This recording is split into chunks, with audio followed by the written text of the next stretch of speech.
Hi అండి, అందరికీ నమస్కారం. గుర్రం పాపిరెడ్డి సినిమా 19th రిలీజ్ అవుతుంది. ఈ మధ్య సినిమా రిలీజ్ అవ్వాలంటే సినిమా హిట్ అవ్వాలంటే ట్రెండ్ అవ్వాలంటే మీమ్స్ రావాలి. ఆ మీమ్స్ రావాలంటే మీమ్ గాడ్ బ్లెస్సింగ్స్ ఉండాలి. ఆ బ్లెస్సింగ్ తీసుకోవడం కోసమే ఈరోజు మీమ్ గాడ్ దగ్గరికి వచ్చాం. సార్ బ్లెస్ చేయండి సార్. చెప్పండి సార్, మీరు చాలా కథలు వింటూ ఉంటారు కదా సార్.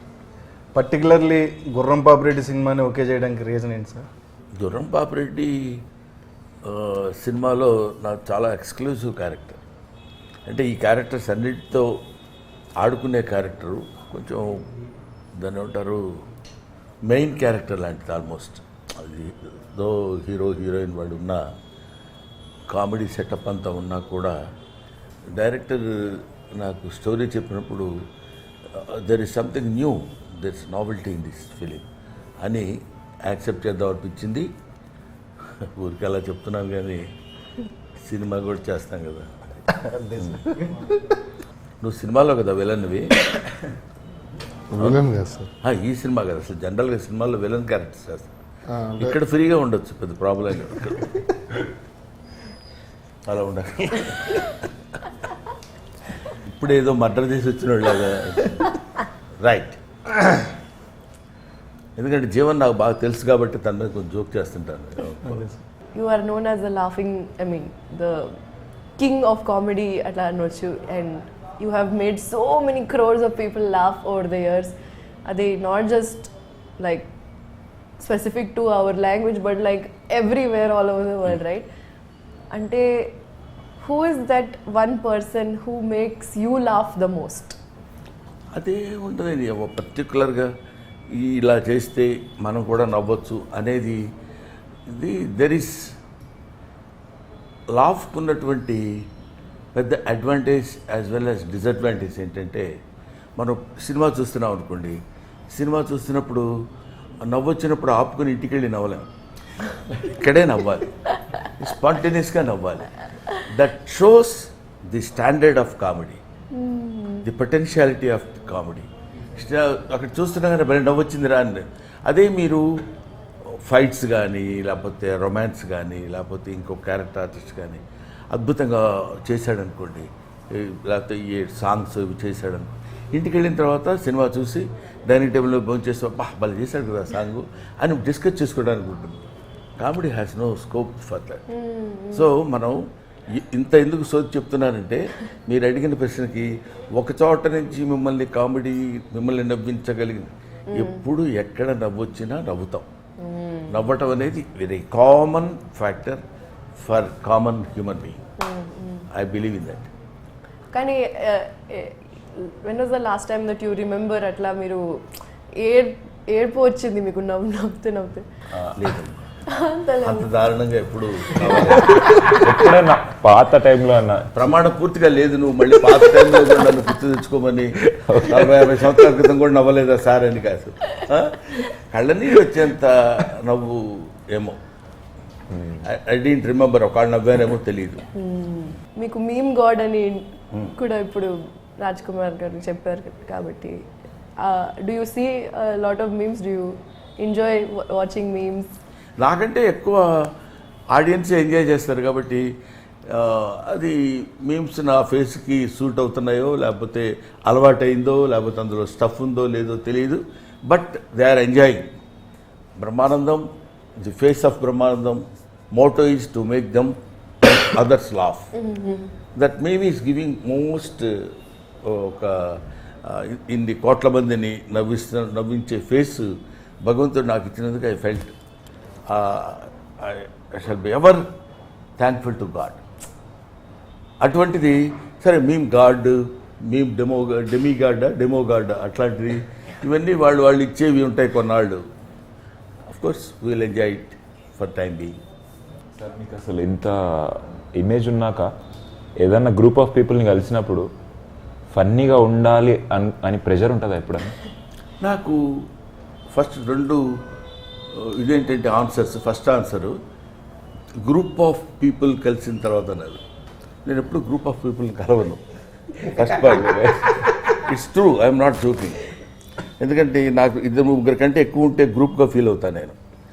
కాబట్టి ఎక్కువ అది ఉండదు. తర్వాత మనం ఇక్కడ ఫన్నీగా ఉండాలి ఇక్కడ అనేది, అదే నేను చెప్పాను, ఫన్నీగా ఉండటం అనేది we cannot get it from out side. That is instinct. ఇప్పుడు అమ్మాయి ఏదో ప్రశ్న, మీరు ఎప్పుడన్నా మీ జీవితంలో రిగ్రెట్ అయ్యి నెలకేసి బాదుకొని కొట్టుకున్నారా అని అడిగినప్పుడు మనం ఇప్పుడు దీనికి మనం ఏం ఆన్సర్ ఇవ్వాలి అని ఉండదు. ఆటోమేటిక్గా అక్కడ ఉన్న సిచ్యువేషన్ బట్టి నవ్వు వస్తుంది, విల్ ఎంజాయ్ ఇట్. సార్ మీ లైఫ్లో లైక్ మీరు ఎదిగిన స్టేజెస్లో కానీ ఏదైనా కానీ లైక్ మనం పెరిగే కొద్దీ మన మెచ్యూరిటీ లెవెల్స్ పెరుగుతాయి, మనం అన్నీ తెలుసుకోవడం స్టార్ట్ చేస్తాం, ఇవాల్వ్ అవ్వడం స్టార్ట్ చేస్తాం. మీ లైఫ్లో ఏదన్నా ఒక బెస్ట్ ఫిలాసఫీ ఉంటుంది కదా సార్, అంటే లైక్ మాకు బాగా యూజ్ అయ్యే ఫిలాసఫీ కదా? ఫిలాసఫీ ఏం లేదమ్మా, like life is a game, should play it. Life is a challenge, should meet it. ఎన్నో జరుగుతుంటాయి, అవన్నీ లెక్కలేసుకుంటూ కూర్చుంటే ఇటు వెయిట్ పెరుగుతుంటుంది. ఆఫ్టర్ ఆల్ మనం మ్యాక్సిమం బతికితే పుట్టిన 10 సంవత్సరాల వరకు మనకేం తెలియదు. ఇప్పుడంటే ఒక 5 సంవత్సరాలు బతుకున్నాం. ఆ తర్వాత 70 తర్వాత మనం ఏం ఆలోచించినా ఎవడో లెక్క చేయడు. మధ్యలో మన పీరియడ్ ఎంత, 50 to 60 years. దాన్ని మనం క్యాలిక్యులేట్ చేసుకుంటున్నప్పుడు మనకి ఎన్నో ఫేస్ చేస్తుంటాం. ఎన్ని ఫేస్ చేసినా ఫేస్ చేసిన దానిలో ఉన్న పాజిటివిటీని మనం తీసుకోగలిగితే నన్ కెన్ స్టాప్ అస్. ఎక్కడైనా ఏదో సినిమా ఫెయిల్ అయింది, అబ్బా ఈ సినిమా ఫెయిల్ అయింది, ఎలాగా నెక్స్ట్ ఏంటి? అందుకని మనకు కూడా failures are stepping stones to success. ఇలాంటివన్నీ ఎందుకు పుడతాయంటే మనల్ని మనం ఎంకరేజ్ చేసుకోవడానికి. మన వెనకాల ఎవరు లేరండి, మనకి దీన్ని ఏదో అంటారే ఇండస్ట్రీలో బ్యాకింగ్ ఎవరు లేరు, ప్లాట్ఫామ్ లేదు, ఇట్లాంటి పదాలు కొన్ని ఉంటాయి. ఏం అక్కర్లా, god has given you one platform. You should realise it, you should play in that platform. That's all. You keep on doing. ఇప్పుడు నేనున్నాను, నాకెవరున్నారు వెనక? నాకు నేనే ఉన్నాను వెనక. ఎవరికైనా ధైర్యం వెనకాల ఉందంటే 10 మంది మనుషులు ఉన్నారు, వాళ్ళందరూ నాకు తెలుసు, మినిస్టర్ తెలుసు, లేకపోతే ఇంకొక చీఫ్ మినిస్టర్, ప్రైమ్ మినిస్టర్ తెలుసు. అది కాదు ధైర్యం, నాకు నేనే ఉన్నాను అనుకోవడమే ధైర్యం. If you keep on doing that, ఇంకా నీకు ఇంకొకటి పాయింట్ ఏంటంటే, ఇప్పుడు మీరు అడిగిన దాన్ని బట్టి నీకు నువ్వులా ఉండాలనుకున్నప్పుడు నీకు ఏ ఇబ్బంది ఉండదు. నువ్వు ఇంకొకళ్ళ ఉండాలనుకున్నప్పుడు ఇబ్బంది స్టార్ట్ అవుతుంది. నాకు ప్రమోషన్స్లో అదే ప్రాబ్లం అవుతుంది. లైక్ మనం ఇప్పుడు ప్రమోషన్స్ నాకు నాలా ఉండాలంటే నేను చాలా తక్కువ మాట్లాడుతాను సార్. బేసిక్ చాలు, ఎక్కువ మాట్లాడమని వాళ్ళు అన్నంత మాత్రాన వాళ్ళ కోసం నువ్వు మాట్లాడితే వాళ్ళ కోసం మాట్లాడుతున్నట్టు ఫేస్లో కూడా తెలిసిపోతుంది. ఎగ్జాక్ట్లీ, వద్దు, అటువంటిప్పుడు వద్దండి, మాట్లాడుకోండి, మాట్లాడకుండా ఉండండి. ఎవరి కోసమో మనం చేయడం అంటే, ఇప్పుడు కామెడీ చేయాలన్నా యాక్టింగ్ చేయాలన్నా ఎవరి కోసం ఎందుకు చేస్తాం? మనలో ఉన్న పెర్ఫార్మెన్స్, మనలో ఉన్న టాలెంట్ అది నువ్వు ఎగ్జిబిట్ చేయాలి అంతే. చేయడానికి ఏమైనా అనుకుంటారేమో,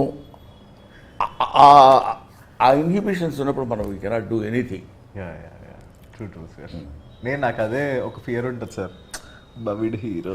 అది ఫియర్ కాదమ్మా, అంటే ఎవరైనా ఏమైనా అనుకుంటారా అది ఆ ఫియర్ నిజంగా నీకు ఉంటే మాత్రం దాన్ని వదిలేయి. That is better. True. Fear అసలు మనం when you are doing a right thing in a right manner, you need not feel fear or shy or something like that. True. If it is right, true, నువ్వు నీ పని నువ్వు సిన్సియర్గా చేయగలుగుతున్నప్పుడు ఇంకా దాని గురించి నీకు సెకండ్ థాటే ఉంటుంది, ఏమైనా అనుకుంటారేమో అని. Let them. అనుకునేవాళ్ళు ఎలాగ అనుకుంటారు. నా గురించి ఇలా చెడుగా రాశాడండి వాడు అంటాడు. చెడుగా రాయటం ఏంటి? వాడు రాశాడు, ఆ చెడుని నువ్వు నమ్ముతున్నావు అనుకో. నా గురించి చెడుగా ఎవరో రాస్తే నువ్వు నమ్ముతున్నావంటే నువ్వు నాకు అక్కర్లా. నమ్మకుండా ఉండేవాళ్ళు ఎవరన్నా ఉంటే వాళ్ళు నీకు కావాలి. వాళ్ళు చెడుగా ఫీల్ అయితే ఫీల్ అవ్వాలి నువ్వు. ఆ డివిజన్ నువ్వు చేసుకోగలిగితే దగ్గరికి రాదు బాధ, ఆలోచన, టెన్షన్, షై, ఏమి రావు. లోపల ఇవన్నీ పెట్టుకుని మనం తిరుగుతున్నప్పుడు కొంచెం అనీజీగా ఉంటుంది. సార్ మీకు లైఫ్లో మీకు ఈ టాలెంట్ ఉంది వేరే వాళ్ళు నవ్వించగలిగేది అని రియలైజ్ అయిన moment or age? Sincerely I'm telling you Vamsi, swear on my profession, నాకు తెలియదు. నేను నవ్విస్తానన్న విషయం కూడా నాకు తెలియదు. మైండ్ ఈజ్ ఏ టిపికల్ కాదు, దాన్ని ఏమనాలి, ఒక రేర్ బర్త్ నాది. నా గురించి నేను ఈ ఏజ్లో నేను తెలుసుకుంది. నవ్వించడం కోసం ట్రై చేయటం కానీ, ప్రయత్నం చేయటం కానీ, ఓహో నేను బాగా నవ్విస్తానని ఆ రియలైజేషన్ రావడానికి నాకు తెలియదు. బేసిక్గా తెలియదు. చిన్నప్పుడు స్కూల్లో చదువుకుంటాం, ఏదో బ్రహ్మానందం ఉంటే బాగుంటుందా, నవ్వు వస్తుంది అంటారు వాళ్ళు. ఓహోహో అనుకొని మనం నవ్వుకోవడం, మనం మాట్లాడితే వాళ్ళు నవ్వటం. ఆ తర్వాత ఒక ఏజ్ వచ్చిన తర్వాత డిగ్రీ, పోస్ట్ గ్రాడ్యుయేషన్ చదివేటప్పుడు ఓహో మనం జోక్ చేస్తే వీళ్ళు నవ్వుతారనమాట, అంటే మనం మాట్లాడేదాన్ని ఈ జోక్ ఉందన్నమాట అనే రియలైజేషన్ రావడం. ఆ తర్వాత కామన్, తర్వాత ఏదో అదే క్యారీ అవుట్ అవుతూ. మా mother was a very good, అంటే దాని ఏమంటారు, చాలా ఫన్ మోటివేషన్ ఉన్న. తన మదర్ జీన్స్ వచ్చినాయేమో నాకు అనిపిస్తుంది. ఆవిడ చాలా మాట్లాడేటప్పుడు కానీ ఎవరన్నా చాలా వెటకారం చేస్తూ మాట్లాడుతుంది. అది ఎక్కడన్నా వచ్చిందేమో. నవ్వు రావడం అంటే ఎవరినో ఎగదాడి చేయడమే నవ్వు రావడం, లేకపోతే ఏడ్చలేరా నీ ఫేస్ నువ్వు అన్నాడు అనుకో, కొంచెం హర్టింగ్గా అవతల వాడుకున్నా వీళ్ళందరూ నవ్వుతారు. బేసిక్గా నవ్వు ఎంత గొప్పదో అంత ఇబ్బందికరమైన విషయం. మాస్టర్ వస్తారు క్లాస్లో పాఠం చెప్పడానికి. ఆయన వస్తూ కుర్చీలో కూర్చోడానికి, కుర్చీ వెనకాల ఉందని కూర్చోబోదు, గబుక్కున ఎక్కడో కూర్చొని కింద పడ్డాడు అనుకోండి. Students are not suppose to laugh కదా, అందరూ నవ్వుతాం ముందు. ఇమ్మీడియట్ రియాక్షన్ ఏంటంటే నవ్వు, ఇన్స్టెంట్ రియాక్షన్ నవ్వు. అది ఎక్కడి నుంచి వస్తుందంటే ఆయన కింద పడితే మనం నవ్వటం ఏంటి, ఆయనే కాదు ఎవరైనా, ఎవడన్నా బాధపడితే మనం నవ్వటం, ఆనందించడం, ఎంటర్టైన్ అవ్వటం. అదే కదా ఇప్పుడు వస్తున్న మీమ్స్ కానీ, లేకపోతే మన గురించి ఎవడో ఏదో సోషల్ మీడియాలో అలా రాశారండి, ఇలా రాశారండి, రాసుకొనివ్వండి, లెట్ దెమ్. దాని గురించి మీరు ఎందుకు ఫీల్ అవుతున్నారు, why do you take it to heart అనేది నా point. Of course I may be wrong, there is చాలా డిఫరెంట్ పీపుల్ ఉంటే ఉండొచ్చు. అందుకని నవ్వు మనం ఇదిగో మనం ఇది చెయ్యగలం, మనం ఇది చేయలేము అనేదని కాకుండా ఇట్స్ ఎ న్యాచురల్ ఫ్లో. అది నలుగురు రికగ్నైజ్ చేశారన్న తర్వాత అక్కడి నుంచి మనం జాగ్రత్తగా ఉండాలి. ఓహో మనం నవ్విస్తే నవ్వుతున్నారు కాబట్టి విచ్చలవిడితనం కుదరదు, limits. That's your responsibility to put a full stop or calm up that. ఇన్ని ఫిలిమ్స్ చేశారు కదా సార్, ఎప్పుడైనా మీకు డైరెక్షన్ చేయాలి అలాంటి ఇంట్రెస్ట్ వచ్చింది సార్? లేదు అసలు. ఓకే, ఎందుకంటే that's a different art. Direction mixed with 24 crafts. Artist is only he will come and do some, వాడికి తెలిసిన యాక్టింగ్ ఏదో ఉంటే అక్కడ చేసి బాగా చేస్తే ఓకే అని, లేకపోతే 4 తిట్లు తిని వెళ్ళిపోవడం వరకు ఓకే. కానీ డైరెక్షన్ అలా కాదు కదా sir. Direction it's got its own ఒక వ్యాస్ట్ సబ్జెక్ట్ అది. అది అనుకుని చేయడం వేరు. మన డైరెక్షన్ ఒక డైరెక్టర్ మంచి బెడ్రూమ్ పెట్టుకుని యాక్షన్ సౌండ్ కట్ అని చెప్పేయడం యాక్టింగ్ డైరెక్షన్ అనుకునేవాడు చేయొచ్చు.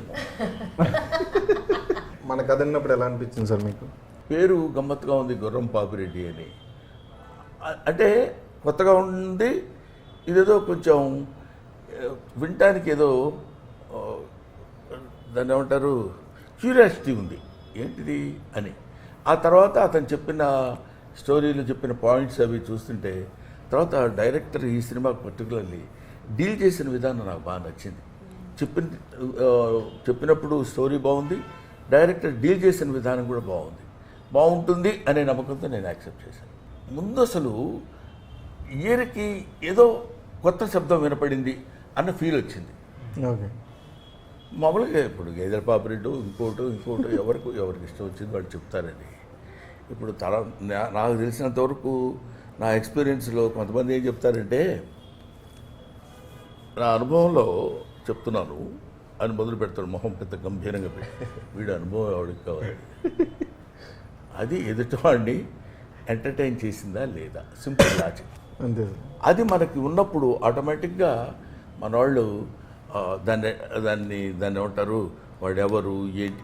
చాలామంది ఏమన్నారు తెలుసా, ఎవరండి అన్ని న్యూ ఫేస్లు అంటే పాత ఫేస్లు కావాలా, వాళ్ళైతే చాలా గొప్పగా చేస్తారా, న్యూ ఫేసెస్లో యాక్టింగ్ ఉండదా, ఈ పాత ఫేస్ ఎప్పుడు న్యూ ఫేస్ కాదా. అది సింపుల్ లాజిక్ అండి అది. అదేం పెద్ద మేధావితనం అక్కడ ఆలోచించుకోవడానికి. బ్రహ్మానందం గ్రేట్ కమెడియన్, మేమ్ గాడ్ అన్నారు. Brahmanandam was a upcoming comedian 40 years back. అంతే కదా, నువ్వు కొన్ని లక్షల మెట్లు ఎక్కాలన్నా మొదటి మెట్టు ఎక్కాలి కదా. ఆ మొదటి మెట్టు ఎక్కువ వాడిని పట్టుకుని అందులో ఏముంది అసలు, ఎంత డెప్త్ ఉందని ఇటు చూస్తాడు, అక్కడ ఏముంటుంది డెప్త్. మనం చెప్పేదాన్ని బట్టి, మనం తీసేదాన్ని బట్టి, మనం ఇచ్చే ఆలోచన బట్టి, ముందు ముఖ్యంగా ఇక్కడ కావాల్సింది ఏంటంటే తన మీద తన నమ్మకం. ఇందాక నేను చెప్పింది ఆ నమ్మకం ఉన్నప్పుడు వెళ్ళిపోవడమే ఎంతవరకు అనేది. అది నాకు గుర్రం పాపిరెడ్డి సినిమాలో డైరెక్టర్ మురళీ మనోహర్ రెడ్డి చేసింది మాత్రం నిజంగా అప్రిషియేట్ చేసే విధంగా ఉంది. కష్టపడ్డాడు. సినిమా స్టార్టింగ్ నుంచి మా అందరికీ పడట్లేదు సార్ ఒకరికొకరు. బేసిక్గా డైరెక్టర్ కథ చెప్పినప్పుడు అయితే కథ అంతా మీరే హీరో అండి అని చెప్పారండి. ఈయనకి చెప్పినప్పుడు అదే చెప్పారంట, ఆయనకి చెప్పినప్పుడు అదే చెప్పారు, అందరికీ అదే చెప్పారు సార్. ఆయన హీరోయిన్ చెప్పుంటారు, హీరోయిన్ అని ఉంటారు. సౌదామిని ఆ హీరోయిన్ సార్. అదే కథ మీ అందరు ఎవరికి చెప్తే వాళ్ళకి హీరో అన్నారండి సార్. మీరు ట్రైలర్ టీజర్ చూసారు కదా సార్, మీకు ఎవరనిపించారు సార్? ఇప్పుడు ఇందులో మనం బేసిక్గా 2 మెట్లు ఎక్కువ ఆలోచించాలి కదా సార్. చెప్పండి. ఏంటంటే హీరో అంటే గొప్పోడని, కమెడియన్ అంటే తక్కువడని, క్యారెక్టర్ ఆర్టిస్ట్ అంటే ఒక మాదిరి అని, విలన్ అంటే 80% అని, ఈ లెక్కలు వేసుకోవడం మనం పెట్టుకున్న పేర్లు తప్ప. Artist is one, artist are so many. గుర్తుపెట్టుకోండి. అది కామెడీ కావచ్చు, ఇంకోటి కావచ్చు. అతనేంటంటే మీ క్యారెక్టర్ మంచిదండి, మీరు చాలా బేసిక్గా చాలా బాగుంటుంది, మీరే మెయిన్ క్యారెక్టర్, మీరే డ్రైవ్ చేస్తారు అని తన ఉద్దేశంలో ఉన్న పాయింట్ మనకు చెప్పవచ్చు. ఇప్పుడు నువ్వు హీరో అయిపోదాం, నేను కూడా హీరో అయిపోదాం అనుకుంటే ఎట్లా? అంతే సార్. ఎలుకే ఏనుగే కదా, సింపుల్ లాజిక్. ఎలుక చూసి నాకు ఈ పర్సనాలిటీ ఇస్తే ఉండేవాడు అనుకోవటం. అందుకని మీరే హీరో అని చెప్పినప్పుడు అది అనుకోవడానికి లేదు. హీరో అంటే that is his job, he's doing that. Heroine that is her job, she is doing that. Comedian మన జాబ్, మనకిచ్చిన వర్క్ మనం చేసిన దానిలో ఎంత పర్సంటేజ్ నువ్వు కరెక్ట్గా how much attention you are paying towards justification of your character అనే దానిలో మనం నిలబడతాం. విన్నారు కదా, నేనే హీరో. అంతే సార్. ఓహో, అదే చెప్పడానికి ఎంత నుంచి మరి చెప్తే ఇంతసేపు అనేవాడిని కాదు కదా, నువ్వే హీరో, వీళ్ళందరూ అట్లా ఫీల్ అవుతున్నారు కానీ అని. ఇప్పుడు మాకు 5 రోజులు ఉన్నాయి సార్ రిలీజ్కి. మనకి ఈ 5 రోజుల్లో ఇప్పుడు ఎలా అయిపోయిందంటే ఇంకా మార్కెట్ చేస్తూనే ఉండాలి ఏదో ఒక ఐడియాస్. ఇక్కడ బేసిక్గా ఏదో ఐడియాస్, ఏదో మార్కెట్ చేయాలి. ఈ కాంపిటీషన్ ఎక్కువైపోయింది వంశీ, తప్పట్లేదు. ఈ కాంపిటేటివ్ వరల్డ్లో ఒకడిని మించి ఒకడు చేయాలి. ఏదో చేసి ఏదో సంతృప్తి పరిస్తే మనం పెట్టి బేసిక్గా ఏంటి, భార్యామూలమిదం గృహం, కృషిమూలమిదం ఫలం, వేదం మూలమిదం జ్ఞానం, ధనం మూలమిదం జగత్. ఒక్కడికి అర్థం కాలేదు, అర్థం అవ్వాల్సిన పని లేదు. కాకపోతే ఇక్కడ చివరికి చెప్పింది ఏంటంటే డబ్బు. By hook or crook we should earn money. వాడు ఇట్లాంటి మీటింగ్స్ లేకపోతే ఇలాంటివి పెట్టి దీని ద్వారా బ్రహ్మానందం ఏదో కొన్ని సమాధానాలు చెప్పాడు రా, ఏదో గుర్రం పాపిరెడ్డి దానికి ఆడేదో ఇంటర్వ్యూ ఇచ్చాడు, చాలా బాగుందన్నాడు అని ఇది జనంలో కొంతమందికి వెళ్తే, ఈ మీమ్ గాడు వీడి ఫేస్ చూసి కొంతమంది విని అసలు ముందు సినిమా ఎలా ఉంటుంది అనుకునే దానికంటే గుర్రం పాపిరెడ్డి అనే సినిమా ఒకటి రిలీజ్ అవుతుంది అని తెలియపరచడం కోసం తెలిస్తే ఎక్కువ మంది చూస్తారు. సార్ మీరు ఎక్కువగా అడగటమే చూసారా అసలు సార్ మీరు ఏంటి అసలు చచ్చిపోయిన 11వ రోజు మనం మాట్లాడుతున్న ఫీలింగ్ ఎందుకు? ఇటువంటి మనిషి అసలు ఎప్పుడు అంటే ఏం చెప్పాలి నేను? ఫన్నీగా ఉంటుంది, కామెడీగా ఉంటుంది, ఏం చెప్పాలి? సార్ మీరు పన్నీగా ఎక్కువ నవ్వుకుండే మూమెంట్స్ ఏముంటాయి సార్? ఇదిగో right. Thank you very much brothers. Thank you sir. చూసా పాప అతను ఎప్పుడు అయిపోద్దా అన్నట్టు ఇందాక నుంచి అదే మూడ్లో ఉన్నాడు తప్ప మనం ఏదో ఒకటి అడిగి ఇంక వీడి ఆపితే బాగుండు అన్న ఫీలింగ్లో ఉన్నారు. ఏం అడుగుతాం సార్, వీళ్ళు అడిగిన రా టాక్స్లో ఆల్రెడీ మీరు ఆన్సర్లు ఇచ్చేసారు. మనం ఏం అడుగుతాం కొత్తగా? ఆయన ఒక్కడే జీనియస్ సార్. అడగకపోవడం genius. No action is acting అని. రైట్ అమ్మా, థ్యాంక్ యూ. Thanks, sir.